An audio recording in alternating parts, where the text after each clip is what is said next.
A very good morning to everyone. எல்லாரும் எப்படி இருக்கிறீங்க? இந்த புதிய நாளை ஏசப்பா நம்மளுக்கு கொடுத்ததுக்காக அவருக்கு நன்றி சொல்வோம். இன்னைக்கு படிக்க போகிற வேத வசனங்கள் சங்கீதம் 11. நான் கர்த்தரை நம்பி இருக்கிறேன்.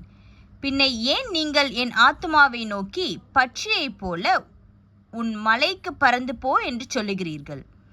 இதோ துன்மார்க்கர் வில்லை வளைத்து செம்மையான இருதயத்தார் மேல் அந்தகாரத்தில் எய்யும்படி தங்கள் அம்புகளை நாணிலே தொடுகிறார்கள். அஸ்திபாரங்களும் நிர்மூலமாகிறதே. நீதிமான் என்ன செய்வான்? கர்த்தர் தம்முடைய பரிசுத்த ஆலயத்தில் இருக்கிறார்.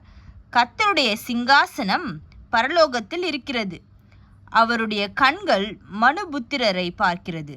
அவருடைய இமைகள் அவர்களை சோதித்தருகிறது. கர்த்தர் நீதிமானை சோதித்தருகிறார்.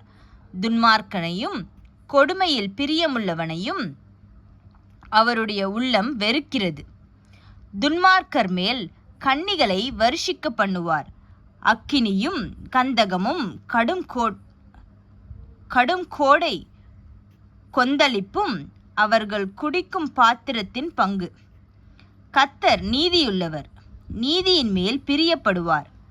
அவருடைய முகம் செம்மையானவனை நோக்கியிருக்கிறது. சங்கீதம் 11. Have a good day. Thank you.